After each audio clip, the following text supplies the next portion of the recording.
오늘은 광야의 영성에 대한 16번째 시간으로 지난주 저희 교회에서 나누었던 말씀인데, 믿음의 표현이라고는 그런 제목을 가지고 한번 나눠보려고 합니다. 몇 주 정도.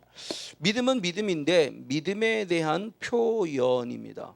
성경에서 가장 기독교의 기본이 믿음인데, 성경에서 이 믿음을 또 다른 단어로 표현한 여러 가지 표현들이 있습니다. 그냥 믿음이 믿음으로만 있는 것이 아니고 믿음이 무엇이다 라는 부분을 예수님도 제자들도 또는 사도 바울이 성경의 여러 가지 표현들을 하고 있어요. 왜냐하면 지금 광야의 영성의 핵심이 로마서 1장 17절이죠. 자, 복음이라고 말하며 복음에는 하나님의 의가 나타났다. 그러면서 복음에 하나님의 의가 나타난 이 복음은 우리를 어떻게 살아가게 하냐? 믿음으로 믿음에 이르게 해요. 근데 믿음으로 믿으면 이것이 결국 무엇이냐? 오직 의는 무엇으로 말미암아 사는 것이다. 믿음으로 말미암아 사는 것을 알게 하며 로마서의 핵심이에요. 자, 복음에 하나님의 의가 나타나는데 그 하나님의 의를 통해서 주는 핵심이 뭐냐? 믿음으로 믿음에 이르러야 한다는 거죠. 그러니까 믿음이 믿음으로 끝나는 게 아니고요, 믿음으로 시작했으면 믿음에 이르러야 되는 거예요. 그러면서 하는 얘기가 오직 의는이죠. 이게 구약 성경 하박국 2장 4절의 말씀을 인용하는 거죠. 하박국 2장 4절의 말씀을 인용하면서 오직 의는 무엇으로 말미암아? 믿음으로 말미암아 살아야 한다라는 삶이에요. 그러니까 믿음이 그냥 믿습니다 이게 아니고 제가 누차누차 강조하는 겁니다. 믿음은 결국 삶이에요. 그냥 믿어요, 믿습니다, 나 예수 믿어 이런 차원의 것이 아니라 그 믿음이 결국은 믿음으로 시작을 했으니 믿음에 이르는 과정이 모습이 오직 의인은, 그러니까 이 의인은 이미 믿음으로 말미암아 의인된 사람들이에요. 믿음으로 살기 때문에 의인이 아니라 의인이 되었기 때문에 믿음으로 살아야 되는 거예요. 이게 믿음에 이르는 삶이에요. 그래서 제가 그런 예를 좀 들죠. 자, 우리의 육의 기준이 아니고 성경적인 기준입니다. 성경적인 기준은 죄를 범했기 때문에 죄인이냐, 우리가 죄인이기 때문에 죄를 범하냐는 거예요. 자, 육의 기준은 분명히 죄를 범했기 때문에 죄인 돼서 감옥 가요. 그렇죠? 근데 성경적인 기준은 누구도 부인할 수 없어요. 우리는 누구이기 때문에? 죄인이기 때문에 뭐를 범하는 거예요? 죄를. 이게 성경적인 기준이죠. 근데 죄인임에도 불구하고 예수님을 믿음으로 말미암아 우리는 누가 됐어요? 의인이 됐죠. 그럼 의인이 되었기에 의의 삶을 살아야 하는 겁니까? 의의 삶을 살았기에 의인이 된 겁니까? 의인이 되었기에 의의 삶을 살아야 되는 거죠. 행위 구원이 아니에요. 믿음으로 구원을 얻었기에 의의 삶을 살아야 돼요. 이걸 역으로 말하면 의인이 되었음에도 불구하고 의의 삶을 살지 아니하면 그게 곧 뭐가 되는 거냐? 죄가 되는 거예요. 왜? 야고보서 4장 17절에 말씀할 때 선을 행할 줄 알고도 선을 행하지 아니하는 것이 무엇이다? 죄예요. 그러니까 미워하지 않았다로 끝나면 안 돼요. 나 남편 미워하지 않아. 옛날엔 미워 죽겠는데 이제는 미워하지 않아. 잘한 거예요. 죄 짓지 않은 거예요. 근데 미워하지, 성경은 미워하지 말라로 끝남이 아니라 선을 행하기 원하는데 선은 뭐예요? 사랑하라예요. 그럼 미워하지 않았다로 끝나면 안 되고 결국 어디까지 가야 돼요? 사랑. 그럼 사랑하지 않은 것이 결국 뭐가 되는 거예요? 죄. 그러니까 믿음으로 의인 되었기에 나는 남편을 사랑해야 돼요. 근데 이거 잘 알아요. 제가 이제 부딪히는 부분을 말씀을 드리죠.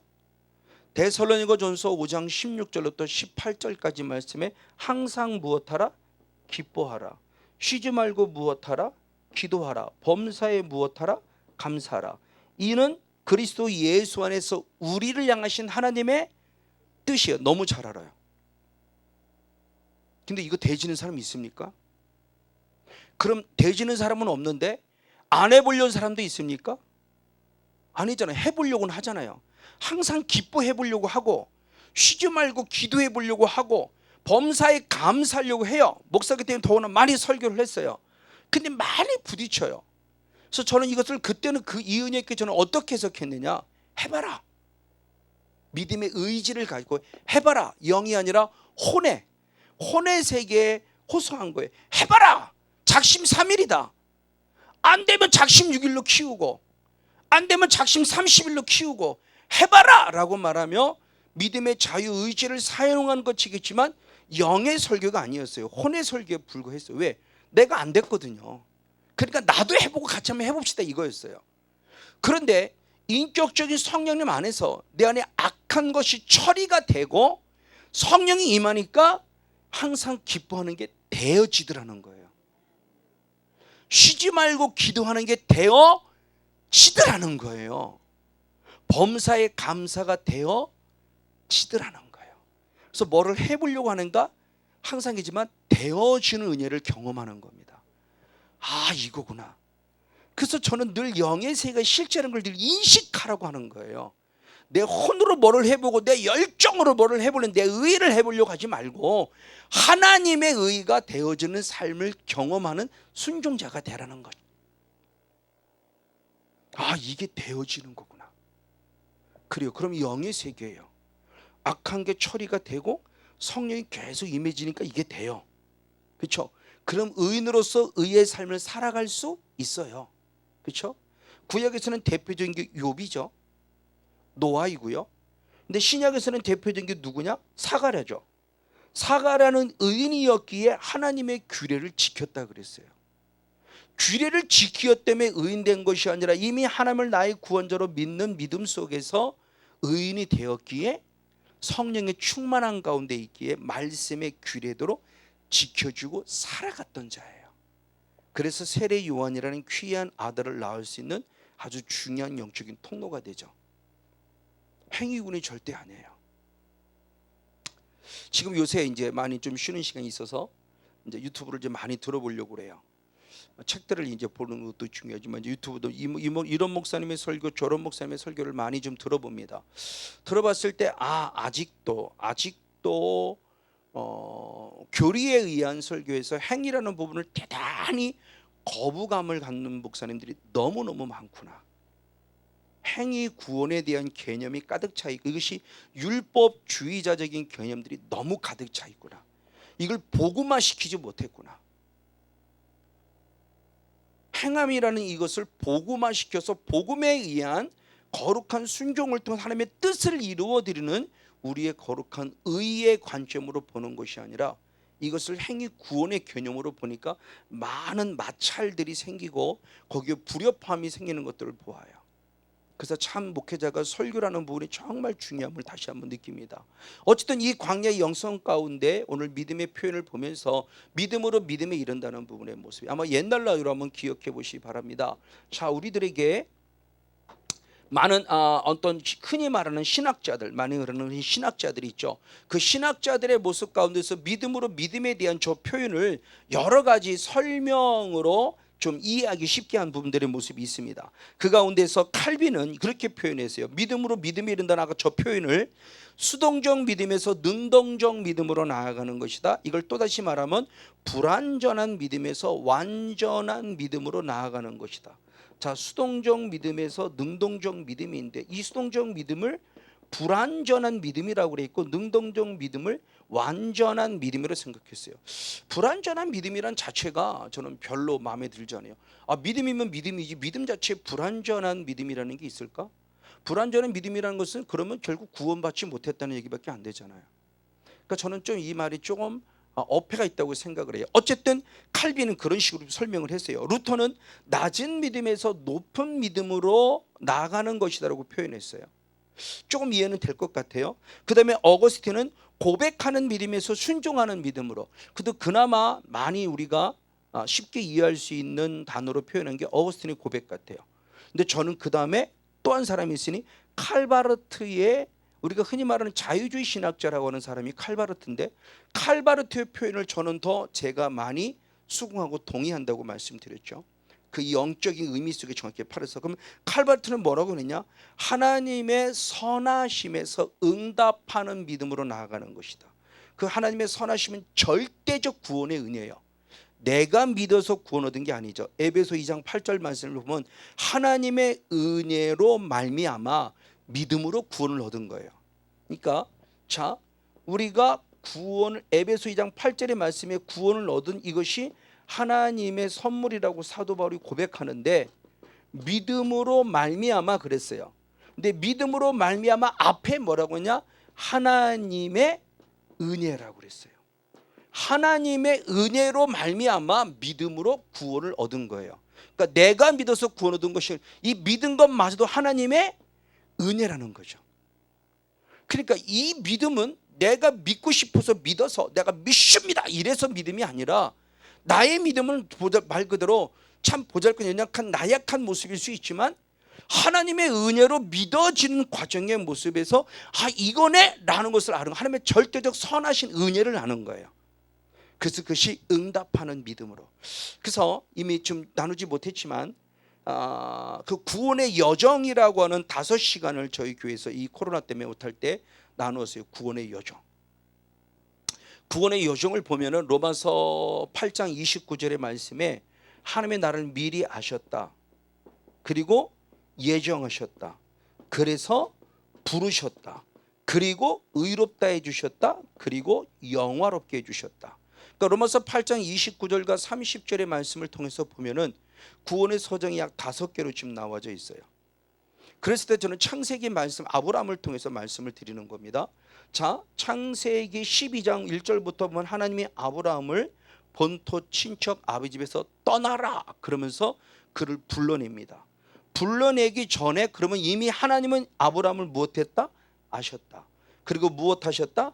구원하기로 예정하셨다. 그래서 부르신 거다. 부르셔서 의롭게 하셨다. 의롭다 하신 것이 창세기 15장 6절의 말씀이죠. 자, 그러면 12장에 기록된 아브라함이 구원을 얻었냐는 거예요. 12장부터 계속 아브라함은 하나님께 예배드리잖아요. 근데 성경적인 답을 한다면 12장부터 14장까지 15장 6절 이전까지 아브라함은 절대 구원받은 거 아니에요. 아무리 예배를 드렸어도. 왜?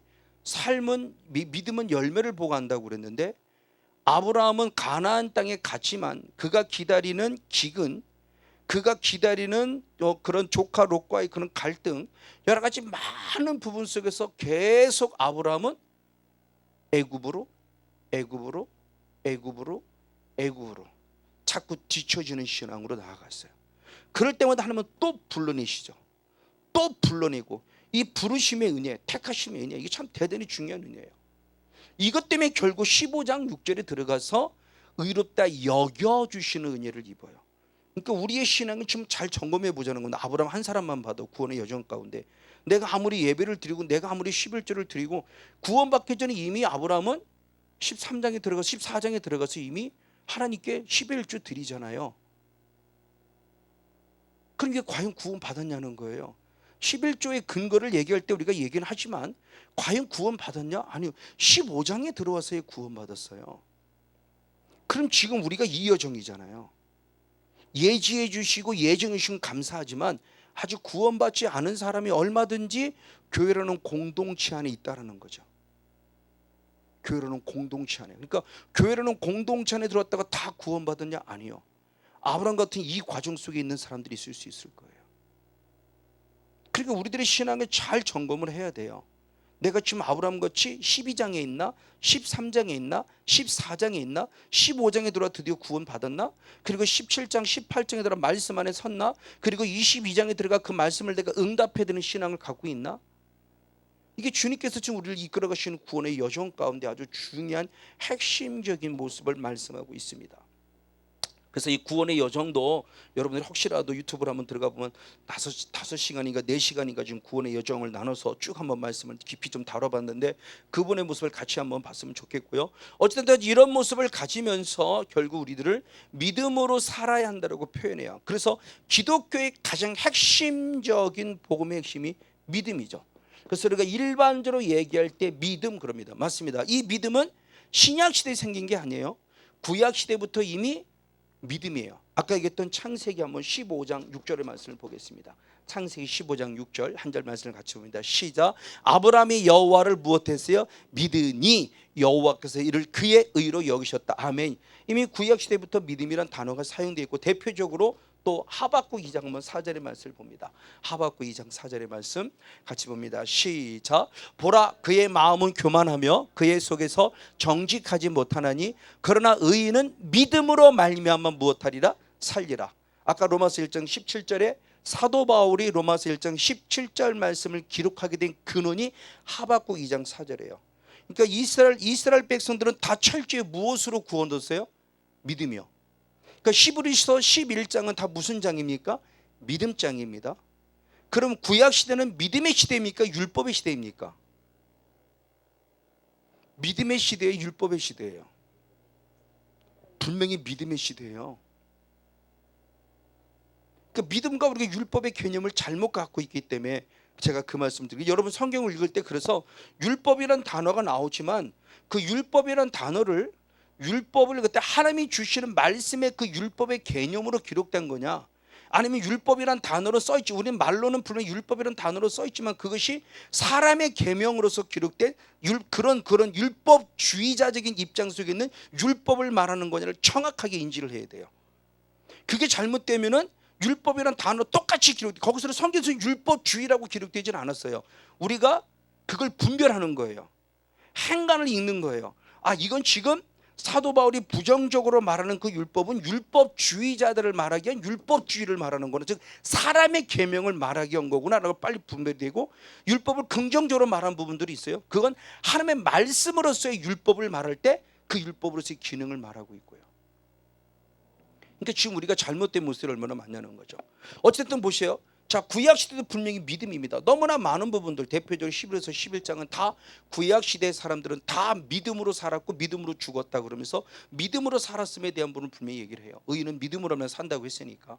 자, 그리고 신약으로 들어서 예수님도 역시 마찬가지죠. 자, 요한복음 3장 16절 말씀 한번 읽어보시죠. 요한복음 3장 16절 말씀 같이 한번 읽겠습니다. 시작. 하나님이 세상을 이처럼 사랑하사 독생자를 주셨으니 이는 저를 믿는 자마다, 분명히 믿음이에요.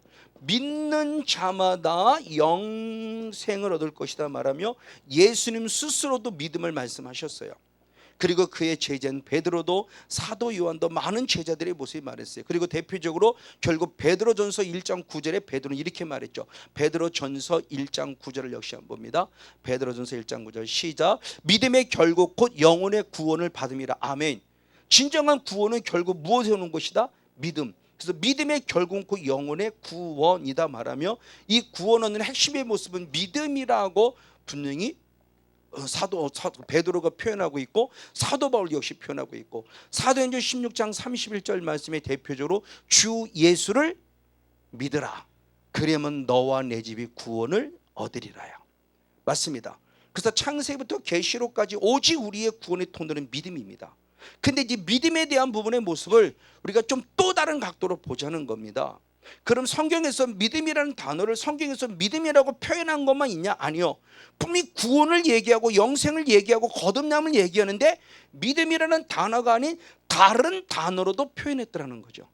다른 언어로도 표현했어요. 그것도 예수님이 친히 그 첫 번째 모습입니다. 바로 그걸 나누기 전에 그러면 이제 믿음에 대한 부분의 모습을 바울이 좀 더 논리적이고 구체적으로 말씀을 나눴어요. 그것이 오늘 본문의 말씀입니다. 로마서 10장 9절 10절 한번 2절 말씀을 같이 한번 읽겠습니다. 시작. 내가 만일 내 입으로 예수를 주로 시인하며 또 하나님께서 그를 죽은 자 가운데 살리신 것을 내 마음에 믿으면 구원을 얻으리니 사람이 마음으로 믿어 의에 이르고 입으로 시인하여 구원에 이르니라. 아멘.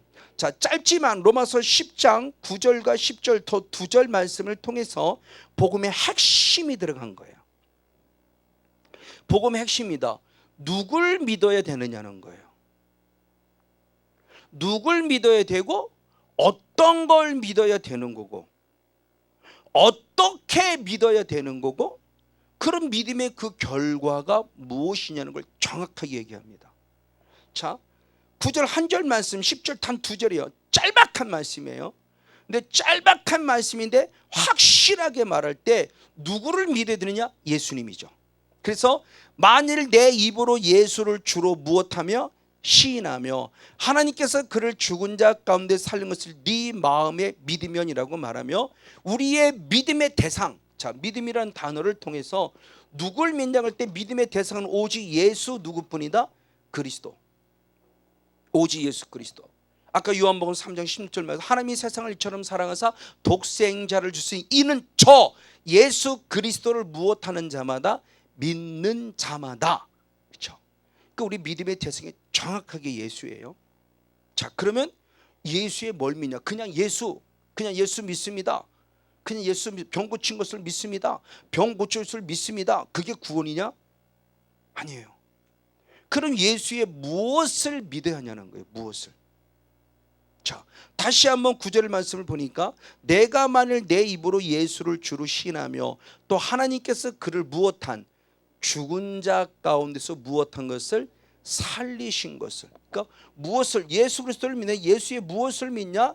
예수님이 나의 죄를 위해 무엇하셨고 죽으셨고 나의 의를 위해 무엇하신 것? 살아나신 것. 그래서 로마서 4장 25절의 말씀에 나의 죄를 위해 죽으신 예수님 나의 의를 위해서 예수님에 대한 부분의 것을 아브라함이 믿었다라고 표현하면 로마서 4장을 통해서 아브라함의 믿음의 근거가 확실히 예수 그리스도 있고 죽은 자가 살리신 예수님을 믿는 믿음 속에서 승리했음을 봅니다. 그러기에 살리신 예수님을 믿고 있기에 아들 이삭을 바치기를 두려워하지 않은 거예요. 왜? 다시 살리실 줄 믿었으니까. 히브리서 말씀에 기록되어 있죠. 그러니까 정확한 우리의 믿음의 거예요. 뭘 믿지? 나를 위해 죽으신 것이 믿어지고 나를 위해 살아난 것이 믿어지는 거예요. 그래서 고린도전서 15장 3절 4절 말씀에 보면 성경대로 죽으셨고 성경대로 살아나신 예수님을 믿는다는 거죠. 성경대로. 맞아요. 그 예수님. 그럼 어떻게 믿냐? 다시 한번 본문으로 돌아옵니다. 내가 만일 내 입으로 예수를 주로 시인해야 돼요. 그리고 그 예수를 내 마음으로 믿어야 돼요. 그러니까 믿음이 믿습니다. 이 믿음이 마음으로만 믿는 것이 아니라 마음으로 믿음이 결국 입으로 시인되고 인정되게 되는 거예요. 그 입으로 시인되고 인정되고 했을 때 앞뒤의 말씀의 문맥을 보면 단순히 입술로만 뻑뻑 나 예수 믿어 예수 이런다고 하는 개념 속에 예수를 믿는다고 하는 표현이 예수를 시인한다는 표현의 모습으로 끝나면 안 되고, 물론 그 당시에 문화적인 배경 역사적인 배경을 본다면 가능한 얘기예요. 네로 황제로부터 죽어질 때 너 예수 믿어 안 믿어? 믿어! 라고 하면서 목숨을 끊어야 되니까 그렇게 시인하는 것도 될 수 있어요. 그러나 그 말씀을 지금 우리 같은 시대에 누가 예수 믿어 안 믿어? 그럼 누가 죽일 사람 누가 있어요? 지금 아무도 없어요. 그럼 그때 이런 시대에 예수를 입으로 시인한다는 게 뭘까요? 그걸 한번 적용해 보자고요. 지금 이 시대에 북한 같으면 예수 믿어 그러면 죽으면 그때 입으로 시인하는 것만도 분명한 믿음이 될 수 있을 거예요. 입으로 시인이. 그러나 우리는 예수 믿는다고 시인할 때 누구로부터도 핍박당하지 않아요. 그러면 지금 우리가 살고 있는 현 시대에 이 시대의 로마서 10장 9절 10절 이 말씀 입으로 시인한다는 이 말씀을 인용한다는 것은 적용해 보는 건 과연 뭘까요? 그건 단순히 입술만 아니라 내 삶을 통해서 그분을 인정해 드리는 거죠. 삶의 예배예요. 행함이 있는 믿음이에요. 믿음의 사람은 달라요. 아까 읽던 11에서 11장을 다시 한번 보세요. 다 믿음으로 살았지만 그 사람들이 믿습니다 다 그렇게 살았나요? 아니요. 그 믿음이 다 표현됐어요. 에녹은 가인보다 더 나은 제사를 드림으로 내 믿음을 표현해 드린 거예요. 노아는 하나님이 예비하신 방주를 짓는 순종을 통해서 내 믿음을 보여드린 거고요. 그래서 증거를 보였더니 하나님의 증거를 받았다고 그래요. 그 믿음의 표현을 증거했어요. 그랬더니 하나님의 그 믿음의 표현 증거를 받았다는 거예요. 그 믿음을 받으셨다는 거예요. 자, 이게 아브라함의 믿음이죠. 15장 6절은 믿음으로 의롭다 여기신 절대 은혜예요. 하나님의 선하신 은혜예요. 내가 믿은 게 아니에요. 하나님이 믿을 수밖에 없는 은혜를 주셔서 의롭다 여겨주셨어요. 의롭지 않은 것도 여겨주신 거예요. 근데 그가 인정을 받아요. 언제? 22장 12절에 들어가서 22장의 아들 이삭을 바치라는 명령을 받을 때 그 명령에 순종할 때 12절의 말씀에 이제야 그러면서 주님이 내가 나를 경외하는 줄 알았다. 그리고 하나님이 드디어 아브라함의 믿음을 인정해 드려요. 그때부터 믿음의 조상이 되는 거죠. 그러니까 우리 믿음에 대한 부분의 모습을 분명할 때 그 마음으로 믿는 것과 입으로 시인한다고 했을 때 지금 나 예수 믿어 이런 차원의 것으로 끝나지 말자. 근데 그나마 우리는 예수 믿는 표현이 약해요. 혹시 직장인들이 있습니까? 직장인들 식사할 때 직장 식사할 때 당당히 기도하십니까? 쉽지 않아요. 기도하는 거 한번 잠깐 눈 감았다 1초도 안 돼 탁 나 기도한 거야. 나 예수 믿으려 당당하게 말을 못해요. 저도 신우회를 한번 3년 정도 이끌어 봤어요. 신우회. 근데 장로님이나 안주 집사님들이 신우회를 참석을 안 해요. 가서 전도를 합니다. 신우회장이. 나중에 알고 보니까 그분이 장로님이야. 근데 장로님인데 한 번도 자기가 예수 믿는 사람을 밝혀본 적이 없어요. 왜? 맨날 술 먹고 담배 피고 맨날 상사로 똑같이 놀고 있고, 그런 자기는 장로라고 말할 자신이 없는 거예요. 그런 사람이 무슨, 그런 사람한테는 예수 믿는 시인하는 것만도 믿음이 인정받을 텐데 그 시인이 안 되는 거죠. 입술로. 그리고 장로예요. 그리고 열심히 신앙생활 같아. 술 먹어도 나도 장로야. 그런 때는 장로라고 말해. 장로인 나도 술 먹는데 네가 왜 술을 안 먹어? 그럴 때는 또 입으로 기가 막혀 장로라고 또 시인해. 그게 과연 예수님을 시인하고 인정하는 겁니까? 입으로? 그게 아니죠. 그러니까 마음으로 믿고 입으로 신다는 게 무엇이라는 신앙을 절대로 다시 한번 깨달아야 돼요. 그럼 그 결국이 뭐냐입니다. 구원입니다. 근데 10절에서는 구원을 9절에서는 구원을 얻었다고 표현하고 10절에서는 구원에 무엇 된다? 이른다라고 표현해요. 그러니까 구원을 얻은 신앙에서 구원이 이르는 신앙으로 자라가 될 것에 대한 부분의 모습을 말하는 부분이에요. 그래서 사도 바울이 말할 때 진리의 말씀이라고 말하면 주님이 하신 말씀을 줍니다. 뭐라고 표현했는가? 자, 에베소 2장 8절 말씀 같이 해봅니다. 에베소 2장 8절 말씀 시작. 너희가 그 은혜를 인하여 아멘 믿음으로 말미암아 구원을 얻었나니 할렐루야. 이것이 너희에게서 난 것이 하나님의 선물이라. 은혜로 인하여 구원을 얻었어요. 그 은혜가 믿게 하시는 은혜였어요. 그래서 구원을 얻었는데, 그러므로 그 구원은 나로부터 난 것이 하나님의 절대적 은혜다. 아멘. 저 말씀이 여러분은 지식적으로, 저도 목사로서 저 말씀이 예전에 지식적으로 아는 말씀이에요. 근데 이제는 그것이 지식으로만 끝나면 저 말씀이 저는 이제 믿어지는 거예요. 아, 맞다. 내가 예수를 믿은 게 아니야. 하나님의 예수를 믿을 수 있는 은혜를 주셔서 그 은혜 때문에 내가 구원받은 거는 절대적 은혜를 저는 이제 깨달았다는 거예요. 자, 에베소 2장 8절 말씀이 무슨 뜻인지 여러분 좀 레마로 받았으면 좋겠어요. 그럼 웬만한 기독교인들은 목사님은 물론이지만 성도들 저 에베소 2장 8절 말씀 모르는 사람 거의 없어요. 근데 저 말씀이 확실히 레마로 박혀서 저 말씀을 충분히 이해하며 저 말씀이 어떤 거라고 깨달아지는 분은 과연 몇 분이나 될까? 그리 많지는 않을 것 같아요. 지식으로는 알지만, 로고스는 됐지만 저 말씀이 레마화되는 것은 많지 않을 거라는 생각이 들어요. 어떤 이렇게 믿음에 대한 표현의 모습을 보면서 이 믿음을 사도 요한은 다른 표현으로 말을 했어요. 그들이 잘 안 들어 영접이라는 표현입니다. 자, 로마서 1장 12절입니다. 자, 요한복음 1장 12절 시작. 영접하는 자 곧 그 이름을 믿는 자들에게는 하나님의 자녀가 되는 권세를 주셨으니 아멘. 자, 믿음이란 단어인데 믿음이라는 말을 잘 알아요. 믿음이라는 말을 잘 아는데 예수님께서 믿음이라는 요한복음 3장 16절을 말씀했지만 사실 믿음이라는 단어는 우리도 알아요. 믿습니다는 거 알아요. 근데 믿음이라는 단어를 막상 표현하려면 쉽지 않아요. 그러니까 믿음이라는 단어가 지극히 추상적 단어예요. 사랑 알아요. 근데 사랑도 표현하려면 참 애매해요. 추상적 단어예요. 그러니까 우리가 사용하는 단어로서 믿음이라는 표현이 많고 사랑이라는 표현이 많은데 이걸 설명하려면 아주 어려워요. 알긴 알겠는데 이걸 어떻게 참 말로 표현하는 게 쉽지 않은 표현이라는 거예요. 추상적 단어예요. 그랬을 때 사도 요한은 예수님을 통해서 뭐를 깨달았느냐? 주님이 주신 말씀인데 깨달은 게 무엇이냐? 이 믿음으로 분명히 하나님의 자녀가 되는 권세를 주셨는데 이 믿음을 다른 표현으로 말한 게 무엇이에요? 영접이죠. 영접하면 곧 그 이름을 믿는다. 그러니까 영접과 믿음이 다른 것이 아니라 영접과 믿음이 같은 거죠. 그래서 저희가 한참 신학생 때 이제 그런 이제 대학 캠퍼스 중심으로 이루어진 선교 단체들, 그렇죠? CCC를 비롯한 대학 캠퍼스를 통해서 이루어진 선교 단체들, 그리고 우리 기존 교회 기존 교회에서는 믿음이란 단어를 사용했단다면 대학 캠퍼스를 통해서 다니는 선교 단체에서는 믿음이란 단어가 없는 것이 아니라 믿음이 달리 표현한 단어가 주로 대학 캠퍼스에서는 영접이란 단어로 많이 설명했어요. 그러니까 훨씬 더 이해가 돼요. 아, 맞구나. 영접. 영접은 실제로 우리가 느낄 수 있는 거잖아요. 영접이라는 것은 이건 누구도 얼마든지 말로 설명할 수 있는 거예요. 그 영접이란 단어를 가장 잘 설명한 단어가 뭐냐? 라오디게아 교회거든요. 예수님이 라오디게아 교회를 책망을 한 번 더, 한 번 더 기회를 주실 때 뭐라고 표현했냐? 자, 요한계시록 3장 20절. 요한계시록 3장 20절입니다. 같이 한 목사람 읽겠습니다. 시작. 볼지어다 내가 문 밖에 서서 두드리노니 아멘.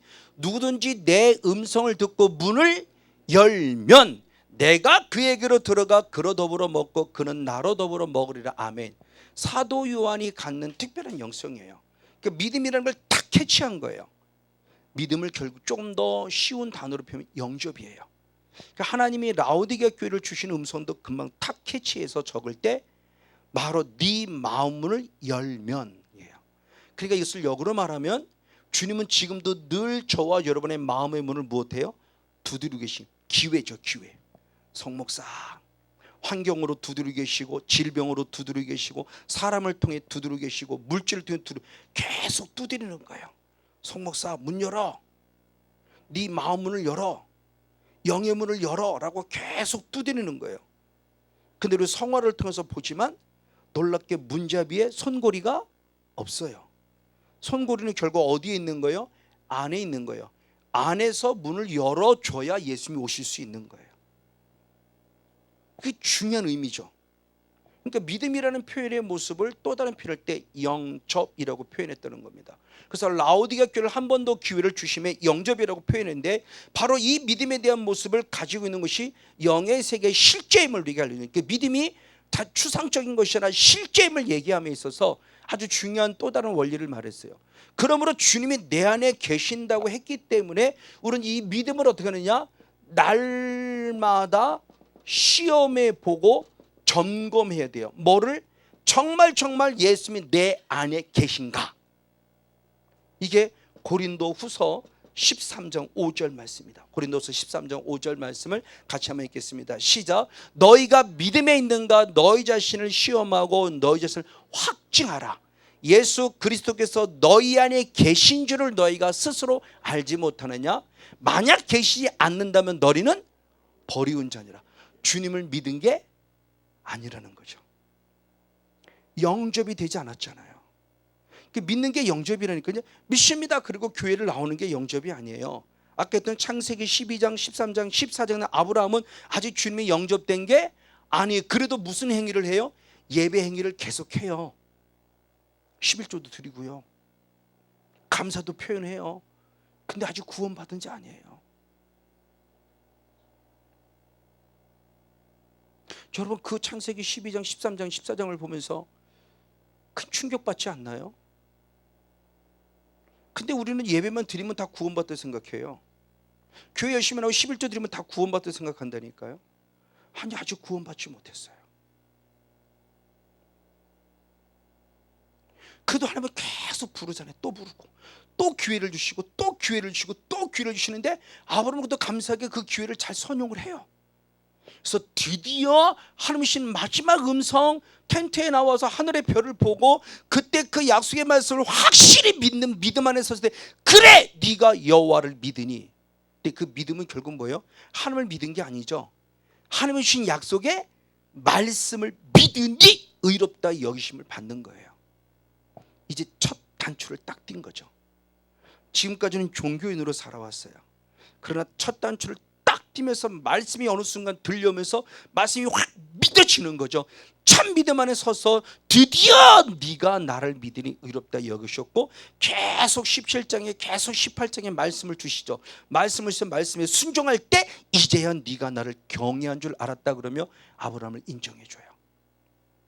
그러니까 이것이 지금 우리 신앙이 자라가고 있는 대표적인 모습을 지금 보여주는 겁니다. 맞습니다. 그래서 믿음으로 구원을 얻었다는 표현과 영접함으로 하나님의 자녀가 되었다는 표현은 결국 같은 거예요. 그러니까 믿음이란 또 다른 표현이 영접이라는 표현으로 되어졌다는 겁니다. 근데 그 영접했을 때 그 부분의 모습을 사도 바울은 또 다른 표현을 했어요. 즉 하나님의 자녀가 되었다는 표현을 어떻게 표현했느냐? 고린도후서 5장 17절. 고린도후서 5장 17절 말씀입니다. 우리 한번 같이 한번 읽습니다. 시작. 그런즉 누구든지 그리스도 안에 있으면 새로운 피조물이라 이전 것은 지나갔으니 보라 새 것이 되었다. 아멘. 날마다 내가 정말 믿음 안에 있는가 그리스도 안에 있는가 나를 점검하는데 내가 그리스도 안에 있다 한다면 이 믿음 영접을 통했을 때 나는 결국 누구다? 새로운 피조물이라고 그래요. 이건 너무 또 중요한 또 표현이에요. 그러니까 인크라이스트죠. 그러니까 사도 바울의 영성이 늘 인크라이스트. 예수님이 내 안에 계시면, 내가 예수님 안에 있으면, 내가 예수님 안에, 예수님이 내 안에. 영접이에요. 그러니까 사도 바울은 영접이라는 단어를 사용은 않지만 항상 예수 안에, 예수 안에, 예수 안에는 표현을 했어요. 인크라이스트. 우리가 늘 예수 안에 있어야 된다고 표현한 거예요. 영접이라는 구체적인 단어로는 표현을 안 했어요. 그러나 예수 안에 있어야 돼. 인크라이스트. 우리는 예수 안에. 그 사도 바울의 성경을 사신서를 보면 항상 예수 안에, 예수 안에, 그리스도 안에, 그리스도 안에 단어가 무수히 많이 나오는 거예요. 이게 사도 바울의 중요한 영성의 핵심이에요. 그럴 때 나를 누구라고 하냐? 새로운 피조물이라는 거죠. 즉 하나님의 자녀라는 겁니다. 자, 그런데 이 의미도 역시 잘 알아야 돼요. 새로운 피조물은 피조물인데 새로운 피조물이라고는 신분 세탁이 된 거예요. 즉 하나님의 자녀라는 신분 세탁이 된 거예요. 그 이 말을 달리 말하면 그 전에는 하나님의 자녀가 아니었다는 거죠. 새로운 피조물이 아니었다는 거예요. 이제서야 영접하여 내가 그분 안에 그분이 내 안에 계심으로 나를 새로운 피조물로 인정해 준 거예요. 그래서 저는 이 부분의 모습을 잘 아는 대로 신분 세탁이 된 거예요. 하나님의 자녀라는 신분 세탁이 되었다는 겁니다. 그러면 이전에 이름을 영접하기 전에 내가 누구였었냐는 거예요. 즉 창세기 12장 13장 14절에는 아브라함은 누구였을까라는 거예요. 하나님이 예지하셨고 예수님이 예정하셨고 불러내시고는 있지만 아직까지 예수님을 믿지 않은 거예요. 영접하지 않은 거예요. 15장에 들어 새로운 피조물이 된 거예요. 그러면 그 전에는 누구였냐는 거죠. 자, 이 말씀을 에베소 2장 한번 3절은 사도 바울은 그렇게 표현했습니다. 우리의 영성에 대한 부분입니다. 에베소 2장 3절 말씀을 같이 한번 읽겠습니다. 네, 같이 한번 읽습니다. 시작. 전에는 우리도 다 그 가운데서 우리 육체의 욕심을 따라 지내며 육체와 마음에 원하는 것을 하여 다른 이들과 같이 본질상 누구다? 본질이에요. 내 본질. 내 본질이 누구냐라고 했을 때 나는 전에는 나는 누구였다? 진노의 자식이었다고 성경이 말해요. 그러니까 이 진노의 자식이었 전에는 진노의 자식이 이제는 내가 누가 돼? 하나님의 자녀 새로운 피조물. 언제? 믿을 때 영접할 때.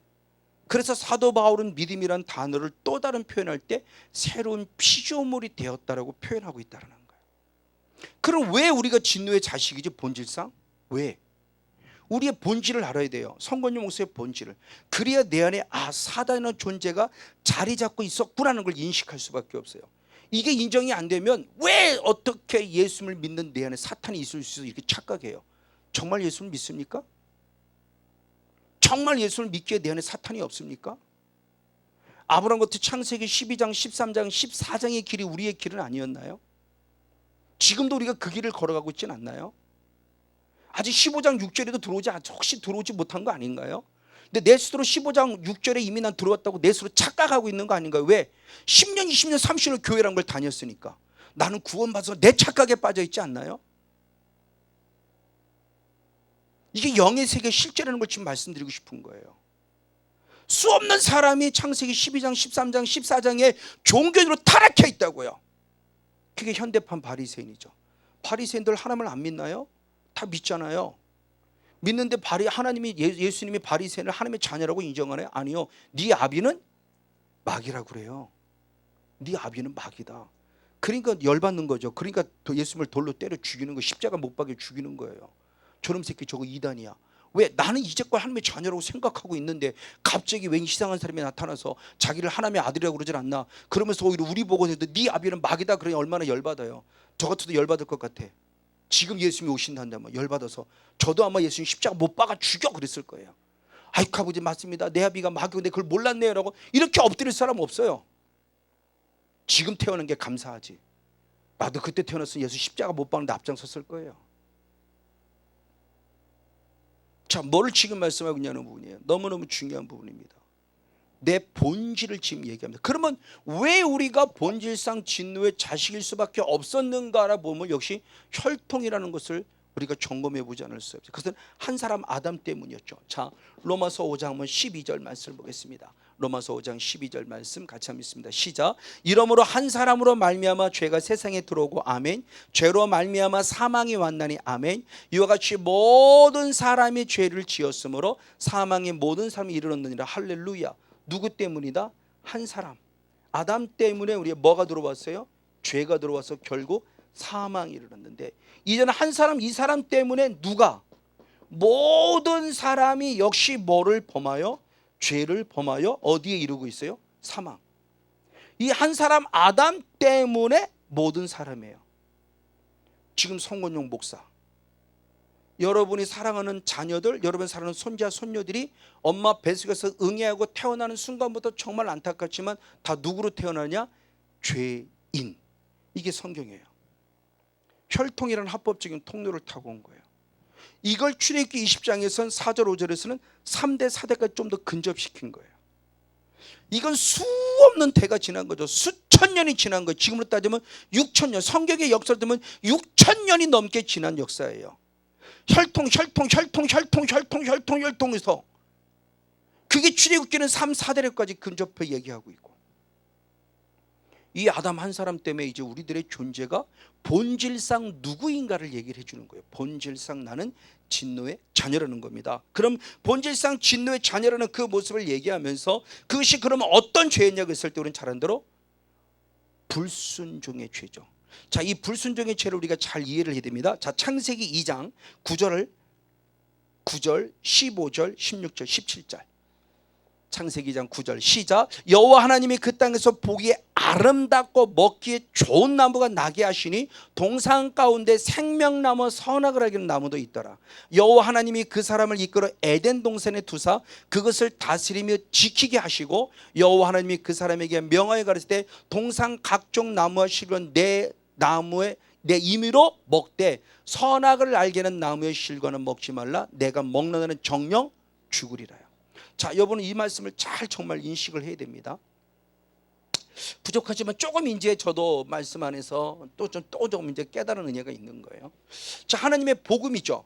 자, 아담과 하와를 지어놓고 하나님이 주시는 복음이에요. 하나님이 주시는 복음. 복음이 뭐냐? 먹어라. 그럼 산다. 생명. 먹지 말라. 먹으면 정령 무엇한다? 죽는다. 이게 복음이에요. 자, 이것만이 복음이 아니에요. 먹어라, 먹으면 산다만 복음이 아니에요. 주님은 먹으라는 말씀도 있지만 먹지 말라는 말씀도 있어요.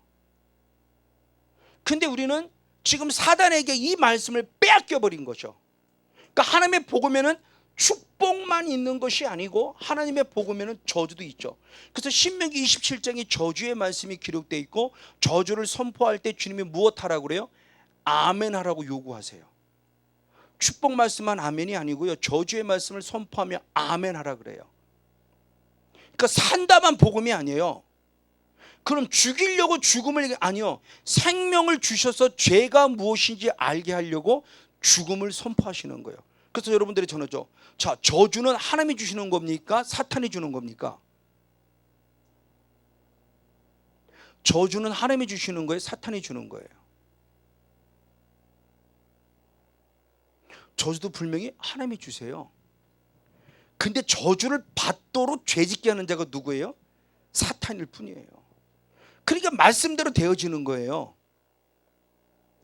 저주를 사탄이 갖다 주는 게 아니에요. 지금 제가 목회를 실패할 뻔한 고비도 사탄이 결국 제 안에 혈통을 타고 온 영성의 모습을 뿌리채 밑바닥에 남겨놓고 이걸 청소하지 않았기에 하나님의 거룩한 때가 되어서 저를 정신 차리게 한 모습으로 제게 고난이라는 과정을 주셨지만, 이제는 그것을 회복하여 알았기에 이제는 오히려 감사하며 오히려 사랑의 채찍을 기뻐하고 감사하고 회복 때문에 감사하고 있는 거죠. 그래서 결국 큰 폭으로 보면, 작은 폭으로 본 사탄이 건드는 것 같지만 큰 관점 안에서 광의의 관점으로 보면 그 사탄이 나를 건들도록 허락한 것마저 하나님의 은혜다. 그럼 하나님이 사탄을 우리에게 허락했다는 얘기는 그만큼 하나님이 나를 무엇하는 거예요? 저와 여러분을 그만큼 신뢰하고 있는 거예요. 이길 수 있을 것을. 왜? 너는 내 자녀잖아. 성목사, 너는 내 자녀야. 너는 능히 이길 수 있어. 그러니까 정말 여러분들 좌절과 난무스에 빠지지 마십시오. 오히려 반대로 하나님이 그만큼 나를 믿고 있기 때문에 사탄을 허락한 거예요. 그러니까 사탄이 저와 여러분을 짓밟는다는 것은 그냥 짓밟는 게 아니에요. 계시록의 말씀에도, 계시록 12장의 말씀에도 그렇고 성경의 말씀들을 통해서 보면은 결국 사탄이 우리를 하나님의 자녀가 아닌 것 같으면 건드릴 이유가 없어요. 왜? 가만 놔둬도 걔는 고통과 고난에 빠질 거고 걔는 지옥 갈 거 알으니까 안 건드려요. 근데 성건전 목사는 건드려야만 돼. 왜? 저놈 새끼 저거 안 건드리면 예수 잘 믿을 거 아니까. 그러니까 예수 믿어봐야 소용없다는 걸 알게 하려고, 기도해봐야 소용없다는 걸 알게 하려고 하는 것마다 안 되게 방해하는 거야. 그놈의 새끼가 그게. 이제는 이 비밀을 아니까 싸워. 이게 너 나 잘못 건드렸어. 너 이제 죽었어 이제. 그리고 정말 저는 저도 최후의 발악하면서 싸우는 거예요.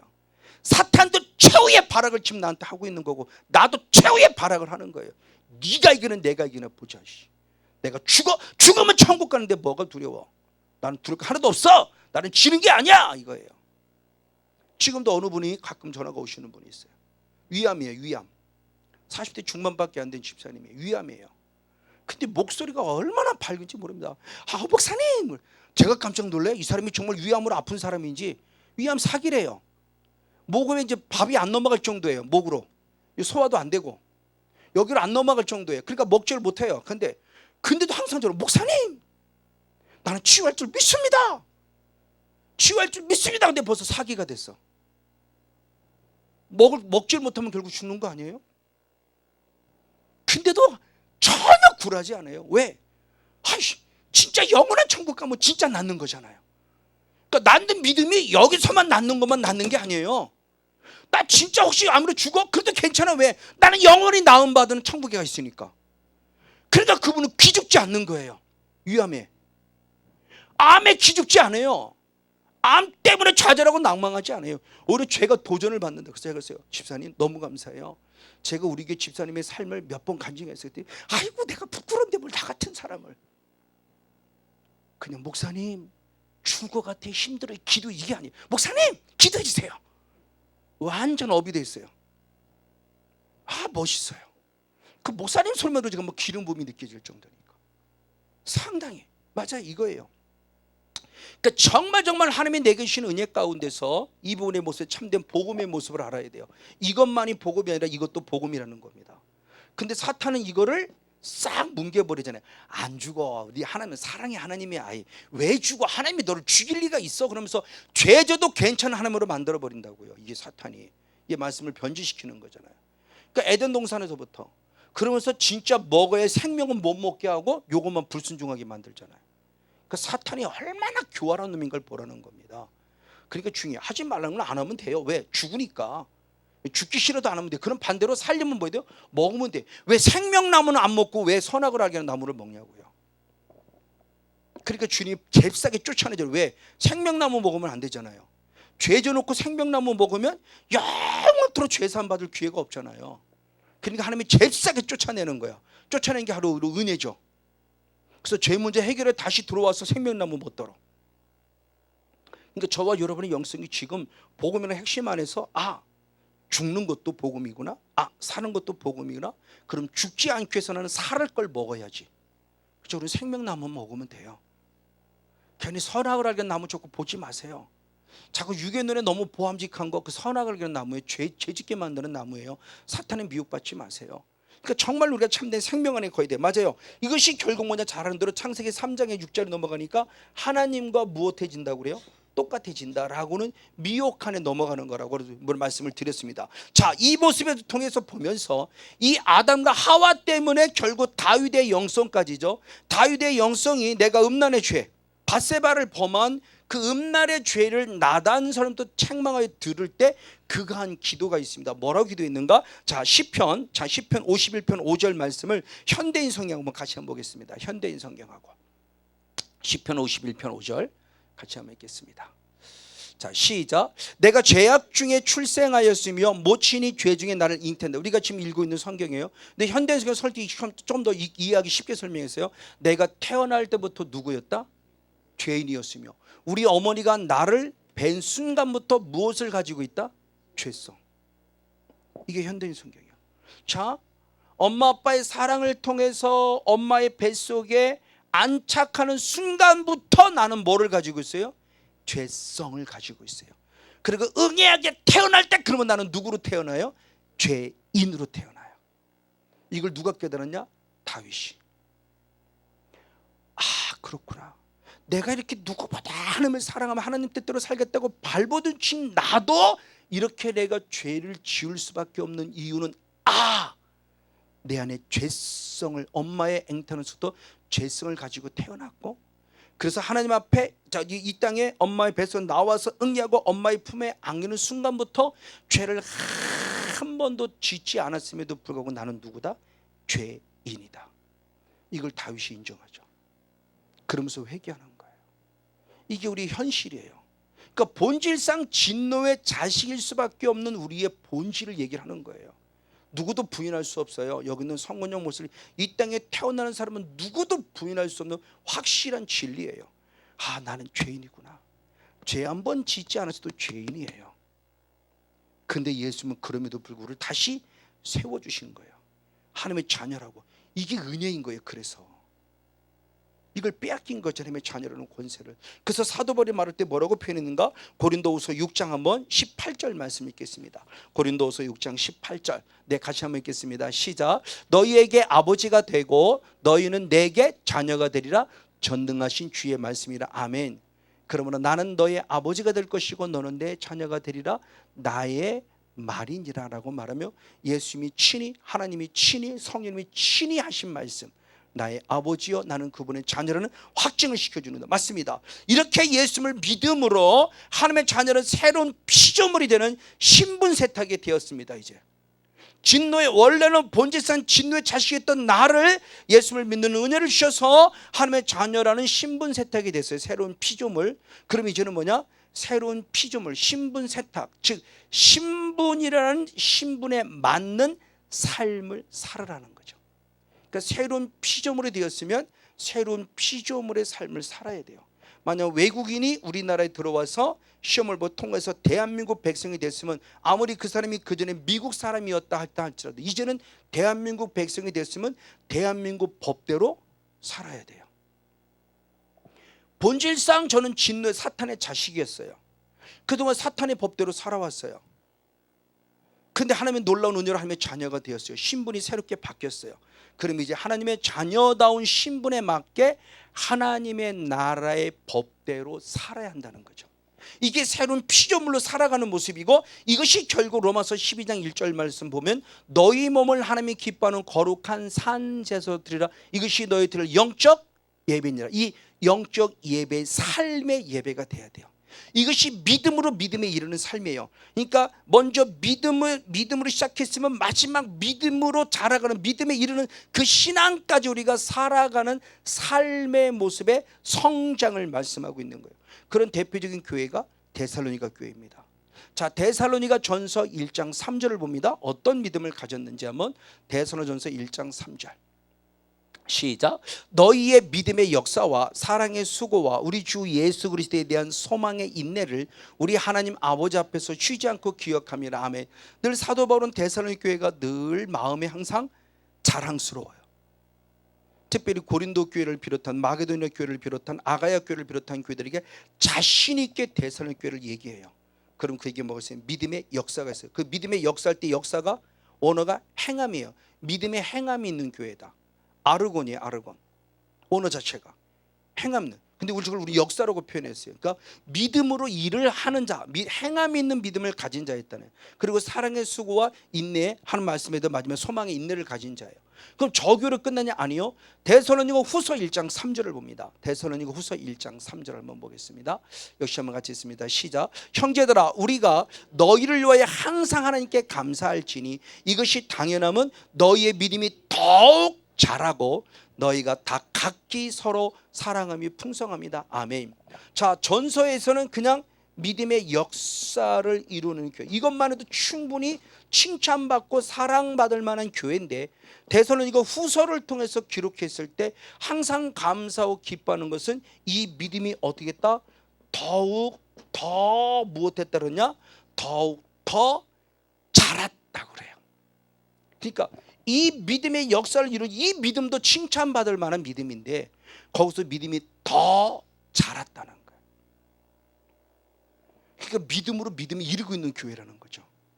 그냥 의인은 믿음으로 말하면 산달 때 어떻게 살았냐를 보여주는 거예요. 더 잘하는 믿음으로. 부족하지만 저를 한번 뒤돌아보는 거예요.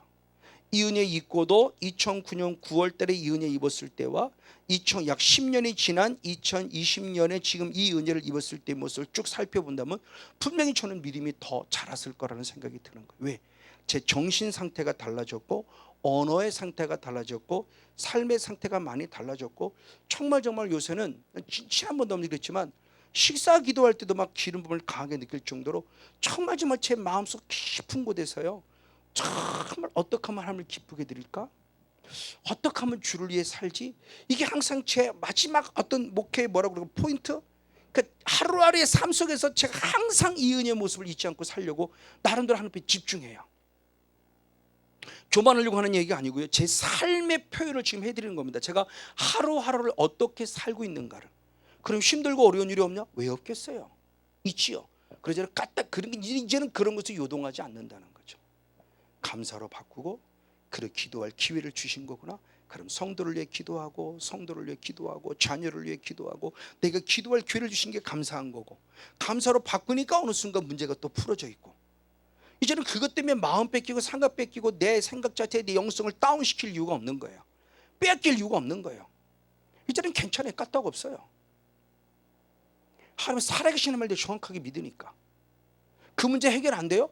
해결 안 돼도 괜찮아요. 해결 안 되면 약할 때 강함 주신 하나님을 더 저는 신뢰하니까. 그러니까 문제를 해결 안 받으려고 저는 꼭 기도하는 게 아니에요. 하나님의 뜻이 이루어지길 기도하고 있죠. 이게 제 솔직한 고백이라는 겁니다. 그 때문에 이제는 뭐 욕심 없어요.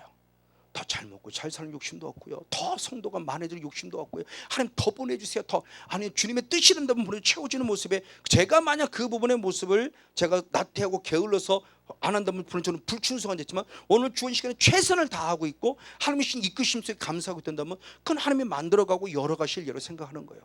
제가 오늘 지금 이 순간에 얼만큼 하나님을 기쁘게 하는 삶을 살고 있냐가 중요한 거죠. 뭐를 막 더해보려고 내 의지를 갖고 막 이제는 그런 것까지도 내려놓는 거예요. 끊임없이 기도하려고 애쓰고 하나님께 초점 맞추려고 애쓰고 그분과 인격적인 교통하려고 애쓰고, 그러니까 결국은 내가 살더라는 거죠. 내가 살으니까 환경도 조건도 이제는 그것 옛날 때만 그것 때문에 근심하고 걱정하면 어떡하지 이제는 그럴 일이 없어요. 하나님이 알아서 해주실 거예요. 이게 단순한 것 같지만 제 깊은 믿음이에요. 그러니까 이 믿음 속에서 지금 살아가고 있는 한 대표적인 모습을 지금 보여주고 있는 모습입니다. 맞습니다. 바로 이 모습을 통해서 우리의 신앙의 단계가 자람에 있어서 늘 감사한데, 이 부분의 모습이 결국 또 다른 각도로 말하면 결국 뭐냐? 자, 예수를 나의 구원자로 믿어 하나님의 자녀라는 신분은 세탁이 되었으나 그런데 아직도 내게는 뭐가 남아있냐? 죄성이 남아있어 죄의 종으로 삶으로 사망의 길로 가고 있다라는 부분도 빨리 우리가 염두에 둔다는 거예요. 그러니까 믿음에 대한 또 다른 표현 속에서 믿음으로 이른다라고 했을 때 그분의 모습이 과연 무엇이냐는 거예요. 그러니까 오늘의 믿음에 됐어라고 하는 게 없다는 거죠. 늘 믿음으로 살아갈 더 부분 속에, 자, 믿어서 분명히 구원은 얻었어요. 그래서 믿어서 죄 사함을 받음으로 구원을 얻었는데 놀라운 것은 뭐냐? 아까도 말했었지만 사도 바위시 스스로 고백할 때 내가 엄마의 잉태할 때부터 뭐가 남아 있었다고요? 죄성이 남아 있었다고 그랬어요. 그 죄성이 흐른 거죠. 아담부터 흘러 우리 할머니 할아버지 흘러 엄마 아빠 흘러 지금 나이까지 들어서 내게는 지금 아직도 계속 뭐가 남아 있어요? 죄성은 남아있어요. 그 죄성이 남아있다는 것은 결국 죄 짓고 싶은 성향이죠. 그 죄짓도록 만드는 건 결국 누구라는 거예요? 마귀죠. 마귀가 죄를 짓게 하니까. 그러니까 결국 내 안에 누구는 있는 거예요? 이 마귀 때문에 죄를 범하는 건데, 이 문제는 해결이 됐는데 얘가 해결이 안 된 거예요. 우리 전통적인 신앙 안에서. 그러니까 회개를 강조함에 있어서 자백을 통해서 철저하게 이 문제 해결돼서 천국은 갈 것 같은데, 죄는 용서받는데 계속 반복적이고 습관적인 죄를 또 짓고 또 짓고 또 짓고 또 짓고 또 짓고 또 져요. 근데 성경은 습관적이고 반복적인 죄에 대해서 주님 말씀합니다. 내가 너를 용서하지 아니하리라. 그러니까 습관적이고 반복적인 죄에 대한 개념을 빨리 우리가 탈피해야 돼요. 괜찮아? 아니요. 그 성경 말씀은 죄라는 하마르티라는 원어의 개념 자체가 실수의 개념이에요. 영어로 미스테이크. 의도하지 않은 실수예요. 근데 의도적이잖아요. 반복적이고 계속적이고 습관적인 것은 의도예요. 이미 내 생활화된 겁니다. 거짓말하는 사람은 거짓말하려는 의도를 갖춰도 거짓말이 나와요. 왜? 내 안에 거짓의 영이 있기 때문에. 이 부분의 모습을 우리가 그동안 정리를 안 한 거예요. 일반적인 우리가 전통적인 신앙 안에서는. 이제 영의 세계 열리니까 이게 이제 보이는 거예요. 아, 이거구나. 이게 결국 처리가 돼야 되는 거예요. 그러니까 구원을 얻었는데 분명히 얘가 남아서 계속 죄를 짓게 함으로 구원에 이르지 못해. 구원을 얻었는데 구원에 이르지 못하게 하더라는 거죠. 누가? 사단이. 그러니까 지금 우리들 속에 이게 지금 구원을 이루는 속에 내 삶 자체가 육의 삶을 살고 있는 게 아니라 영의 세계에 살고 있다는 걸 빨리 인식하라. 그러니까 내가 괜히 행위적으로 죄졌다가 아니에요. 그 죄짓도록 하는 자가 누구다?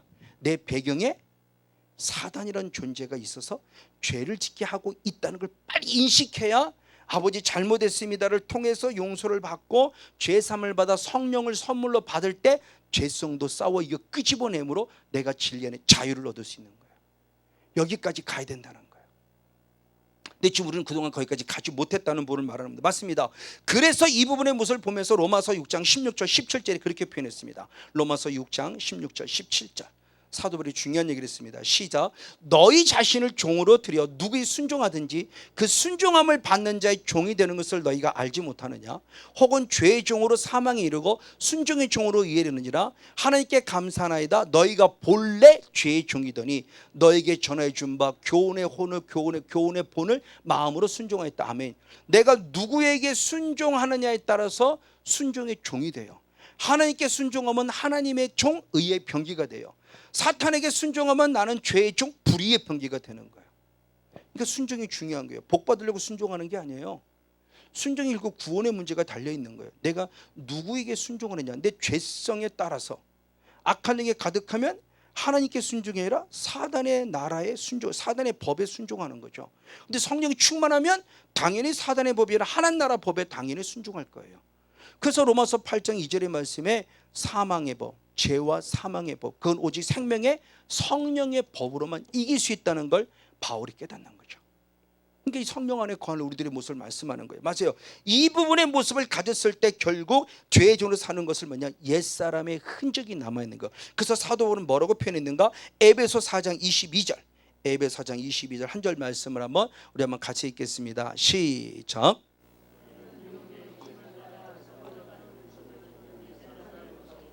아멘. 자, 하나님의 자녀가 되었니? 네, 하나님의 자녀가 되었습니다. 그러니 그럼 이제는 너희는 유혹의 욕심을 따라가는 남아있는 죄성, 옛사람을 빨리 무엇하라? 벗어버려라. 내내 남아있는 죄성, 내내 남아있는 옛사람. 그 옛사람의 존재가 결국 죄짓게 만드는 거죠.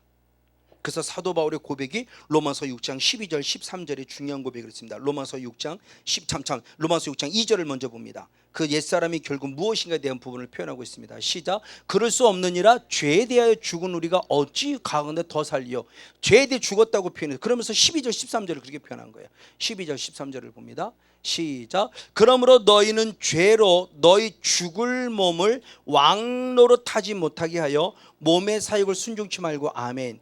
또한 너희 지체를 불의의 병기로 죄에게 드리지 말고 오직 너희 자신을 죽은 자 가운데 다시 산 자같이 하나님께 드리며 너희 지체를 의의 병기로 하나님께 드리라. 할렐루야. 그러니까 죄에 대한 모습을 얘기하면서 그 죄가 옛사람이라는 겁니다. 자, 로마서 6장 6절의 말씀을 보겠습니다. 로마서 6장 6절. 네, 6절의 말씀을 같이 봅니다. 시작. 우리가 알거니와 우리 옛사람이 예수와 함께 십자가에 못 박힌 것은 죄의 몸이 멸하여 다시는 우리가 죄에게 종로로 타지 아니하려 함이라. 아멘. 그러니까 결국 옛사람을 빨리 벗어버리는 것은 아직 내게 남아있는 죄의 끈들, 죄성을 빨리빨리 끊어버리고 제거해버리라. 그렇게 얘기했는데 사도 바울은 그냥 단순히 제거했다가 아니라 죄에 대해서 무엇했다? 죽었다. 그럼 어떻게 죄에 대해서 죽냐는 거죠. 죄에 대해서. 그래서 사도 바울이 갈라디아서 2장 20절에 고백할 때 내가 그리스도와 함께 십자가에 못 박혀 죽었다고 표현해요. 그러니까 나 자신의 모습이 단순히 죽었다는 개념이 아니라 결국 내 안에 죽었다는 것은 내 안에 무엇이? 죄성. 그 죄성은 마귀의 존재. 죄짓게 하는 걔를 끄집어내서 완전히 제거시켜 놓았기에 다시는 죄짓지 아니한다는 거죠. 내가 죄에 거할 수 있냐? 아니다. 나는 그럴 수 없다. 왜? 죄에 대해서 죽었기 때문에.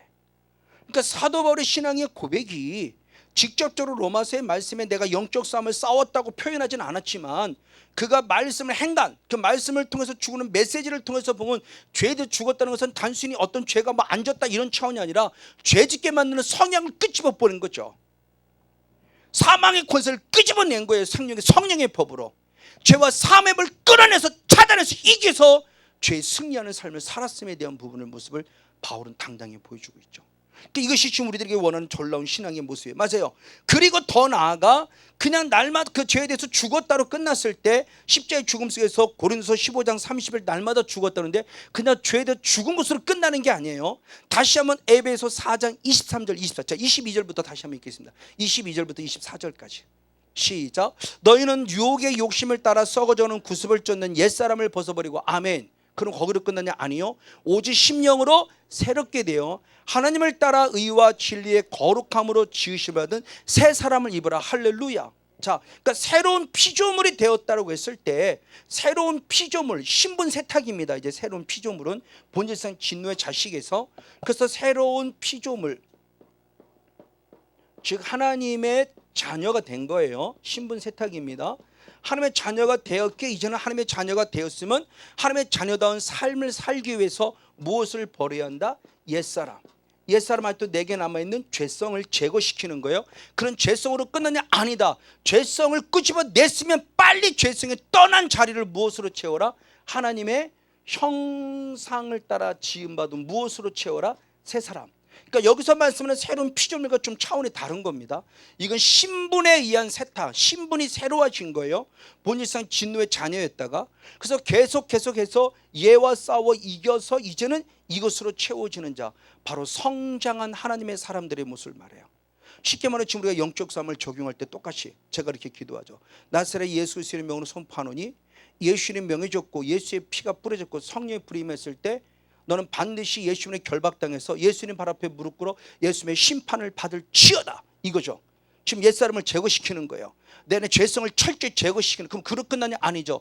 악한 영이 떠나간 자리마다 무엇으로 채워달라냐? 말씀으로 채워주시고 예수의 피로 채우시고 성령의 불로 채우시고 말씀의 능력, 기도의 영권, 하나님의 형상으로 채워 주시옵소서. 이게 돼야 된다는 거죠. 이게 결국 사후관리고요. 이게 안 되니까 얼마든지 다시 들어오죠. 왜? 깨끗이 비워져 있으니까. 다시 들을 때는 혼자 들어오나요? 더 악한 일굴까지 들어오니까 된 것 같은데 안 된 거예요. 분명히 교회 와서 기쁨의 교회 가서 기도 받을 때는 된 것 같은데 집에 들으니까 안 돼요. 왜? 믿음 안에서 계속 말씀에 대한 영적인 여운을 안 남겨요. 누가복음 말씀 2장의 말씀에 예수님이 유월절을 맞아서 예루살렘에 올라가 유월절 예배를 드리고 무교절 예배를 드리고 어머니는 떠나잖아요. 예, 우리가 지금 만약 예를 들어 성회가 딱 끝나면 성회 떠나면 집에 가기 바빠요. 시간도 없어요. 바빠요. 내일 주일인데 바빠요. 맞아요. 바쁜 게 잘못된 건 아니에요. 마음을 뺏기고 있는 거예요. 그러니까 조금만 무슨 문제 생기면 에이 하고 바로 씩하고 분노가 올라와요. 근데 그 영적인 여운을 계속 가지고 가요. 여러분, 계속 그 영성을 계속 유지하면서 계속 영성의 여운을 가지고 가라는 겁니다. 예수님은 결국 예루살렘 떠나지 않았어요. 그러면서 만민이 아버지 집에 있어야 된다고 말하면 어머니한테 내가 아버지 집에 있을 줄 알지 못하십니까? 충격적인 얘기를 하잖아요. 그러니까 예수님의 영성이 얼마나 귀한 것이냐는 거예요. 계속 뭔가 영적인 여운을 남기고 그것을 계속 끈을 붙잡고 뭔가 계속 남겨야 되는데 그냥 기도만 끝나버린 거예요. 그리고 지극히 다시 육으로 혼의 세계로 들어가 버리니까 집에 가면 남편이 화내니까 뭐 어디 갔다 왔어 왜 이러고 또 싸우고 부딪혀 버리고. 그러니까 영성을 유지해야 되는 게 이게 얼마나 중요한 걸 알아야 돼요. 이게 안 되니까 결국은 된 것 같은데 안 되고 있는 거예요. 채워줘야 되는데 새 사람으로. 그러니까 새로운 피조물이 됐을 때 피조물이 되면 빨리 신분을 회복해서 빨리 옛사람을 제거시키고 빨리 새 사람을 입어야 되는데 새 사람을 입지 않으니까 문제예요. 그럼 이 새 사람이 과연 뭐냐는 겁니다. 그랬을 때 그 새 사람의 모습은 골로새 3장 10절을 좀 더 보겠습니다. 골로새 3장 10절. 자, 같이 한번 있습니다. 시작. 새 사람을 입었으니 이는 자기를 창조하신 자의 형상을 쫓아 지식에까지 새롭게 하심을 받는 자니라. 아멘. 그 새 사람을 입었다는 것은 결국 내 안에 뭐가 찾아지는 거냐? 나를 창조하신 하나님의 형상이 찾아지는 거예요. 그래서 제가 항상 할 때 인격적인 예수를 만나는 게 중요하다는 얘기를 하죠. 악한 영에 떠난 것도 중요하지만 빨리 인격적인 예수를 만나 삶의 변화, 생활의 변화 있는 삶이 돼야 돼요. 내가 바뀌었다는. 악한 영에 떠나갔으면 떠난 것만큼의 바뀌어야 되잖아요. 기도가 안 되는 사람은 기도가 돼야 되고요. 그렇죠? 말씀을 안 했던 사람은 말씀을 읽어야 되고요. 사랑하지 못한 사람은 사랑이 돼야 되고요. 뭔가 바뀌어야지 성령으로 채워진 걸 느끼죠. 악한 영은 떠나갔는데 바뀌지 않는 것은 성령으로 안 채워진 거예요. 성령님 때문에 악한 영은 나갔지만 그 빈자리를 빨리 채워야 된다는 겁니다. 새 사람으로, 성령으로, 능력으로, 말씀으로, 기도로. 근데 안 돼요. 기도하는 것 같더니 하루 이틀 지나고 일주일 지나니 그 다음부터 또 안 나와요. 다시 옛 모습을 또 돌아가요. 옛사람을 벗어버리지 못한 거예요. 그러니까 누구 탓할 필요 없어요. 에이, 그 목사님 능력 없네. 왜 그 목사님이 능력 없습니까? 그 목사님 안에 계신 그럼 예수님이 능력 없는 겁니까? 그 목사님이 능력 있는 게 아니에요. 그 목사님 안에 계신 예수님이 능력이 있으신 거죠. 그 목사님을 통로로 삼아 기도해 주셨으면 그 다음은 나도 그럼 내 안에 계신 예수님을 통해서 이 영접이라고 그랬잖아요. 계속 사후관리가 돼가야죠. 영적으로 채워져야죠. 말씀으로 채우고 기도로 채우고 기도의 분량 채우고 말씀의 분량을 채우고 하나님께 순종하고 늘 하나님과 인격적인 관계를 맺어가고 이렇게 채워져야 되는데 그게 안 되면 결국 다시 옛 모습으로 돌아가는 거예요. 더 악해질 수밖에 없어요. 바로 지금 그 모습에 대한 부분을 지금 말씀입니다. 맞습니다. 그럼 그 하나님의 형상은 결국 뭐냐? 창세기 1장 26절 27절 말씀에 우리의 모양 우리의 형상을 따라 그랬는데 우리의 모양 그 우리의 형상은 결국 뭐냐? 창세기 2장 7절의 말씀에 하나님이 흙으로 사람을 지으시고 그 코에 생기를 부르시는 보다 생영 살아있는 영의 존재가 되었다는 거예요. 그러니까 내 안에 결국 하나님의 영이 임해서 나도 영의 사람이 된 거예요. 그게 하나님의 형상의 회복이에요. 그럼 성령님이 내 안에 계셔서 내 안에 이루는 하나님의 형상의 회복이 결국 뭐냐는 겁니다. 자, 아까 골로새 3장 10절을 우리가 개역성을 좀 쉬운 성경으로 읽어본다. 조금 더 쉽게 설명이 되어 있습니다. 골로새서 3장 10절을 쉬운 성경으로 읽겠습니다. 자, 아까 우리 개역성경 읽었습니다. 자, 10장 3장 10절 쉬운 성경으로 봅니다. 시작. 여러분의 삶 속에 새로운 삶이 시작되었습니다. 아멘. 여러분은 새 생활 가운데 더욱더 새로워져 가고 있습니다. 아멘. 이것은 여러분을 창조하신 그분의 모습을 닮아가는 것입니다. 할렐루야. 이 삶 속에서 하나님을 아는 참된 지식이 점점 더 자라날 것입니다. 아멘.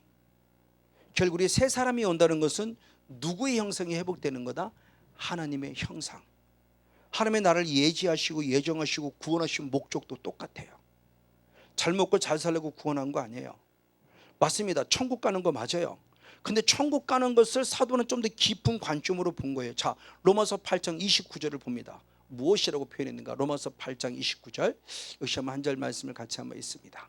시작. 하나님이 미리 아신 자들로 또한 그 아들의 형상을 본받게 하기 위하여 미리 정하셨으니. 아멘. 이는 그런 많은 형제 중에서 맏아들이 되게하려 하심이니라. 할렐루야. 하나님 나를 미리 아셨어요. 예지.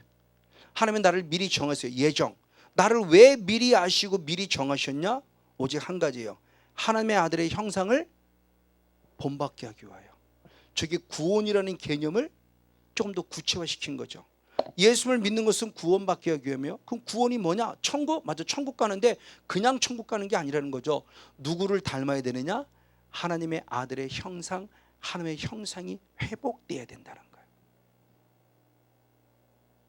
그러니까 악한 영은 떠났는데 아직 하나님의 형상이 회복되지 않으니까, 창세기 2장 7절이 회복이 안 되니까 악한 영이 잽싸게 자리 타고 들어오잖아요. 잽싸게, 우리보다 더 빨라요. 잽싸게 탁 들어와서 떠난 건 그냥 가만히 있어요. 이게 한 달도 기다렸다, 일주일도 기다렸다, 한 달 기다렸다, 1년도 기다렸다가 어느 순간 되면 또 툭 하고 올라와요. 열받는 얘기죠. 이게 이놈의 새끼가 떠나간 줄 알았더니 이게 그동안 숨어 있었던 거네. 내가 성령 충만하지 않을 때는 안 드러나요. 성령 충만하니까 드러나는 거예요. 다시. 그러니까 여러분들 영의 세계를 좀 잘 알자라는 거예요. 그러니까 떠나갔다로 다 끝나지 마세요. 자, 누가복음 4장 13절의 말씀에 예수님이 사탄아 떠나가라 그랬더니 사탄이 떠나갔는데 뭐랬냐? 얼마 동안만 떠나갔다는 거예요. 얼마 동안 떠나갔다는 얘기를 다시 말하면 어느 순간 다시 예수님이 공격해 들어왔다는 거죠. 언제 공격합니까? 베드로를 통해서. 십자가 지려고 할 때 지지 마세요 이렇게 할 때, 그래서 예수님이 사탄아 물러가라 그러잖아요. 그러니까 이 땅에 살고 난 영원히 떠나가지 않아요.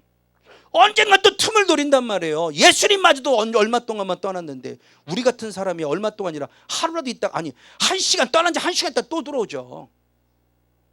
그런데도 나를 스스로 방관하고 있어요.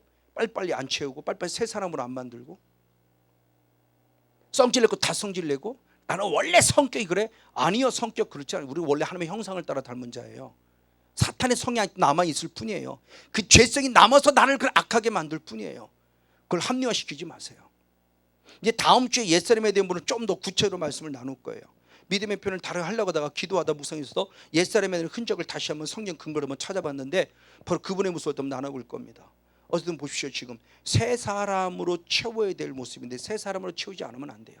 하나님이 지금 우리들의 모습을 맞습니다. 이렇게 새 사람을 채우는 것이 베드로후서 1장 4절 주님의 약속이에요. 베드로후서 1장 한번 4절의 말씀을 봅니다. 이로써 그 보배롭고 지극히 큰 약속을 우리에게 주사 아멘.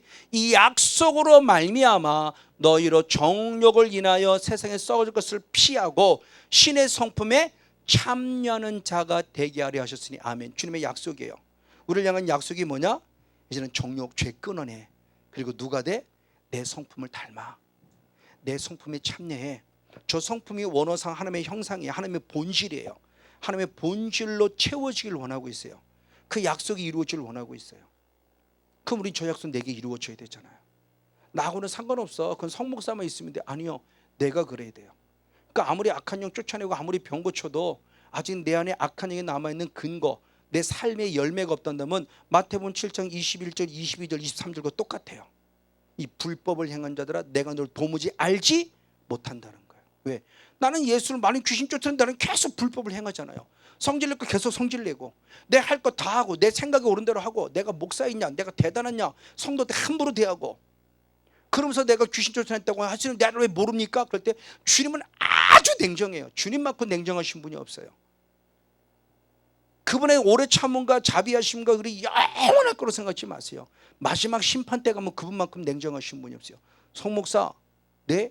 나 너 몰라. 왜 나를 몰라요? 나 귀신 쫓아냈는데 나 말씀 선전으로 다른데 너는 몰라. 왜 몰라요? 이 불법을 행한 자들아. 네가 아직도 죄성이 남아있고 죄성 때문에 너는 불법을 행했잖아. 그리고 귀신 쫓아냈다고? 그걸 내가 원하는 게 아니야. 나는 네가 변화되기를 원하는 거지. 네가 내 형상을 담기를 원하는 거지. 이게 성령이에요. 이게 인격적인 성령 하나님을 모신 우리들의 삶이에요. 귀신 안 쫓아내보는 건 쫓아내는 게 낫겠지만 아무리 귀신 쫓아내도 옛 성향을 아주 옛 사람을 그대로 간지고 있다 위험천만해요. 그 새 사람을 입으라는 거예요. 정말 여러분 예수님 저도 예수님 닮아지면 여러분 예수님 닮아야 돼요. 그래서 내 안에 하나님의 나라가 이루어져야 가정천국이 이루어지더라고요. 내 안에 천국이 이루어지지 않으면 가정천국이 안 이루어져요. 아직도 마누라하고 맨날 싸워야 돼요. 아직도 감정이 상해야 돼요. 사모가 그밖에 못해? 아직도 얘기해. 왜? 이게 옛사람의 제 모습이에요. 뼈사가 다 부족해 보이니까 그것밖에 못해 이해가 나와야 돼요. 근데 이제는 그 얘기가 안 나와요. 그럼 제가 안 하고 싶어서? 아니요. 성령께서 그 마음을 채워주시니까 오히려 좀 더 긍휼히 여기게 되고 더 기도하게 되고 맞아요. 이 진정한 모습입니다. 이것이 결국 성령이라는 거죠. 그래서 갈라디아 5장 22절 23, 24절의 말씀에 성령의 9가지 열매를 말씀하죠. 그 성령의 9가지 열매 때 사랑과 희락과 화평과 온유와 오래 참음과 자비 양성과 충성과 온유와 절제를 말하며 성령과 9가지 열매, 그 열매, 그 성령이 원하시는 하나님의 형상의 열매가 성령으로부터 왔다는 것을 분명히 매기셔야죠. 그 성령님이 안 계시고는 불가능해요. 그래서 예수님께서도 사도행전 10장 38절에 그렇게 표현했습니다. 사도행전 10장 38절의 말씀을 봅니다. 같이 한번 읽겠습니다. 시작. 하나님이 나사렛 예수에게 성령과 능력을 기름부터 다시매 아멘. 저가 두루두루 다니시며 착한 일을 행하시고 마귀에게 눌린 모든 자를 고치셨으니 이는 하나님이 함께 하셨습니다. 아멘. 삼위일체 하나님이 완벽히 들어가 있죠. 그때 하나님께서 예수님에게 성령을 부으셨고 능력을 부으셨어요. 그럼 성령은 뭐냐? 인격적인 삼위일체 하나님의 본질이에요. 성령만 부은 것이 아니라 능력을 부었어요. 그러니까 성령을 통해서 나타난 열매는 착한 일이에요. 선한 일. 능력을 통해서 부어진 건 뭐냐? 귀신을 쫓아내는 일이에요. 그 귀신도 능력받아 쫓아내야 돼요. 근데 더 중요한 것은 인격적인 성령을 받아서 능력의 성령만이 아니라 그분을 닮아 그분의 형상이 회복된 모습. 그래서 내 안에 그리고 가정 안에 회복과 천국이 이루어져야 돼요. 이게 하나님의 나라가 이루어진 삶이죠. 어느 때 가능합니까? 성령 받을 때만이 가능해요. 그럼 언제 성령 받냐? 누차 강조합니다. 회개예요. 회개. 가장 기본이 회개입니다. 우리는 성령 받는 원리를 사도행전 1장과 2장의 사건을 맨날 부르짖는 기도로, 그것도 맞아요. 성경에서 부르는 기도도 있으니까. 그러나 그렇게 부르짖는 기도만 날마다 있을 수는 없잖아요. 그런데 그럼에도 우리가 날마다 할 수 있는 것은 혼자 있어 할 수 있고 대중에서 할 수 있고 회개는 날마다 할 수 있잖아요. 식사하면서 회개기도 할 수 있잖아요. 얼마든지 회개를 시작할 수 있다고요. 하루 시작하면 회개를 시작하고 하루를 마치면 회개로 마침하고 얼마든지 하루 속에서 기도를 통해서 나는 회개로 할 수 있는 삶이 있어요. 그럼 사도행전 2장 38절을 결론으로 맺겠습니다. 사도행전 2장 38절. 사도행전 2장 38절 시작. 베드로가 가로되 너희가 회개하여 아멘. 각각 예수 그리스도의 이름으로 세례를 받고 아멘. 죄 사함을 받아라. 할렐루야. 그리하면 성령을 선물로 받으리니 아멘. 오늘처럼 반드시 회개를 통해 죄 사함 받고 성령 충만 받아서 이제 믿음이 된 거룩한 표현으로서 영접되어진 하나님의 자녀로서 새로운 피조물이 되었기에, 새로운 피조물이 된 우리의 삶에서 옛사람의 흔적을 철저히 끊어내고 죄성을 철저히 끊어내고 더 새 사람, 하나님의 형상이 회복되는 성령의 사람이 되어 하나님 나라를 넉넉히 들어가도 남음이 있고 나도 살고 남도 살려낼 수 있는 거룩한 실가요 약재료가 되는 우리 모두가 되어지기를 주님으로 간절히 축복하고 축원을 드립니다.